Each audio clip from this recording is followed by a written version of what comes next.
যারা হচ্ছে হেলমেট পরিধান করে না তাদের জন্য আর কি, যা অবশ্যই হেলমেট পরিধান করতে হবে। আর যারা হেলমেট সাথে রেখেও হেলমেট পরিধান করে না তাদের জন্য আমরা ব্যবস্থা গ্রহণ করছি। আজকেও একটা মামলা দিলাম, ওনার সাথে হেলমেট ছিল কিন্তু উনি হেলমেট পরিধান করে নাই।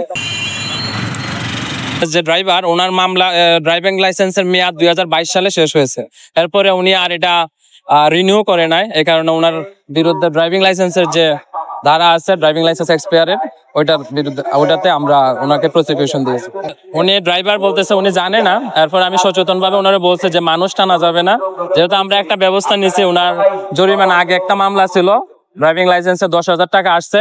উনি আমারে বললো যে স্যার একটা আমার এক্সকিউজ করেন, আর এই ভুল হবে না। আমরা ড্রাইভিং লাইসেন্সের মামলাটা দিয়েছি, আর এটার উপরে যে মানুষ ছিল মানুষগুলো আমরা নামিয়ে দিয়েছি গাড়ি থেকে। নিয়মিত কার্যক্রমের মতো আজকেও আমরা অভিযান পরিচালনা করতেছি। স্পেশালি ব্যাটারি রিক্সা, টমটম, যেগুলা ব্যাটারি চালিত যে কোনো যান, ভ্যান, রিক্সা অথবা টমটম, যে কোনো মিশুক আমরা দেখলে ব্যবস্থা নিতেছি। পাশাপাশি হচ্ছে অন্যান্য যে যানবাহন যেগুলা কাগজপত্র ফেল অথবা রেজিস্ট্রেশন বিহীন, সবগুলা গাড়ির বিরুদ্ধে আমরা ব্যবস্থা নিচ্ছি। আমরা তো নিয়মিত ডিউটি করতেছি, পাশাপাশি অভিযানের কার্যক্রম করতেছি। আর ডিউটি শেষ না হওয়া পর্যন্ত আমরা এই ধরনের অভিযানে থাকবো আর কি।